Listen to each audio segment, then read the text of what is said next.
আধা ঘন্টা লেট করার পর ফাইনালি আমাদের সুন্দরবন এক্সপ্রেস ট্রেনটি চলে এসেছে। আর এই ট্রেনটি হয়ে যাচ্ছে আমার লাইফের জীবনের শেষ জার্নি, অর্থাৎ এই রুট দিয়ে কখনোই এই সুন্দরবন ট্রেনটি চলবে না। কেনই বা এই ট্রেনটি আর এই রুট দিয়ে চলবে না, তো সম্পূর্ণ বিষয় আজকের ভিডিওতে আলোচনা করব। আপনারা সম্পূর্ণ ভিডিও দেখবেন, তাহলে বুঝতে পারবেন। চলুন ভিডিওটা শুরু করা যাক। আমাদের টিকিট ছিল 6 নম্বর বগিতে, 5 এবং 6 নম্বর। তো আমি আর আব্বু দুটো টিকিট কেটেছিলাম চুয়াডাঙ্গা থেকে খুলনা পর্যন্ত। ট্রেনের ভাড়ার বিষয়টা পরে আসা যাক। আমাদের ট্রেনটি 1:30-এ চুয়াডাঙ্গা রেল স্টেশন থেকে রওনা দিল, যা খুলনায় যেতে যেতে সময় লাগবে প্রায় 3 ঘন্টা এবং খুলনা স্টেশন পৌঁছাবে 3:50-এ।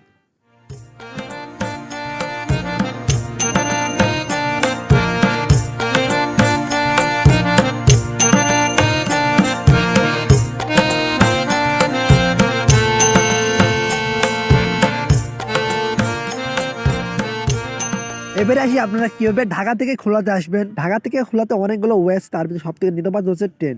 তো ট্রেন জার্নি করতে করতে একদম প্রকৃতির মাঝখান দিয়ে আস্তে আস্তে গ্রামের সৌন্দর্য উপভোগ করতে করতে আপনি পৌঁছে যাবেন খুলনাতে। এবং সুন্দরবন এক্সপ্রেস ট্রেনটি খুলনার উদ্দেশ্যে রওনা হয় ঢাকা থেকে সকাল 8:15 কমলাপুর রেল স্টেশন থেকে, যা খুলনায় আসতে আসতে আপনার প্রায় 7 ঘন্টা মিনিমাম টাইম লাগবে। এই 7 ঘন্টা আপনি কখনো বোর হবে না। চাইলে ট্রেনের ভেতরে আপনি আপনার ফোন বা যাবতীয় যেগুলো আছে ইলেকট্রনিক জিনিস আপনি চার্জ দিতে পারেন। এবং দেখতে দেখতে চলে এসেছি আমরা ঝিনাইদহ মোবারকগঞ্জ।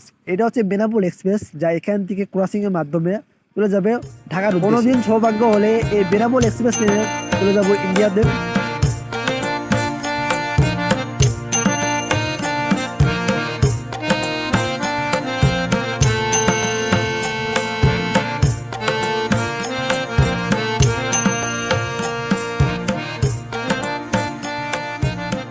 যশোরের কথা না বললেই নয়, যশোর কিসের জন্য বিখ্যাত, একদিন যশোরে আসবো ট্রেনে করে।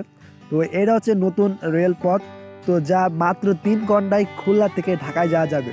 এবং এই রাস্তা রেলপথ, এই যে রেলপথ দেখতে পাচ্ছ, এই রাস্তাগুলো এতই মসৃণ যে এর ওপর দিয়ে যখন ট্রেন চলে তুমি বুঝতে পারবে না ট্রেনে কোনো শব্দ নাই, ঝাঁকুনি নাই, কিচ্ছু নাই। এত পরিমাণে মানে স্মুথ ভাবে ট্রেনটা চলে। তারপরে আমরা যশোর পার হওয়ার পর চলে গেলাম যশোর নপাড়া। এই নপাড়াটা হচ্ছে ভাই এত পরিমাণে ধুলা, এখানে সার, মানে বিশেষ করে আমি যেটা জানি এখানে সার অন্য অন্য বিভিন্ন জিনিস এখানে থেকে তৈরি হয়। তো দেখতে দেখতে চলে এলাম আমরা খুলনা রেল স্টেশনের ভিতরে। আর এটা হচ্ছে খুলনার একদম ভিতরে। আর খুলনা স্টেশনে ঢোকার আগে তোমাদের একটা মসজিদ চোখে পড়বে। মসজিদটা খুবই সুন্দর। যখন আমি যাইতেছিলাম তো একটা সূর্য মসজিদের পাশ দিয়ে চলে যাচ্ছিলো, মানে এত সুন্দর লাগছিল। তো ওয়েলকাম খুলনা। তো খুলনায় চলে এসেছি স্টেশনে।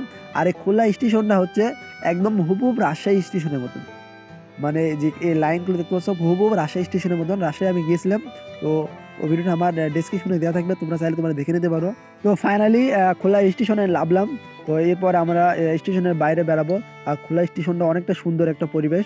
তো এটা হচ্ছে খুলনা বিভাগের বা বিভাগীয় স্টেশন। তো খুবই সুন্দর একটা স্টেশন। তো প্রথমত আমি চোখে হাত মুখ দিয়ে পানি দিয়ে নেবো ভাই, মানে এতক্ষণ ট্রেন জার্নি করতে হচ্ছে, চোখে পুরো ধুলা পড়ে গেছে। ওইখান থেকে বাইরে আমরা এক্সিট হব। আর এখান থেকে ওয়াশরুম আছে, এটা হচ্ছে আউট বা বাহির। তো এখান থেকে আমরা বাইরে হবো। টিকিট ছিল যদিও আমাদের কাছে।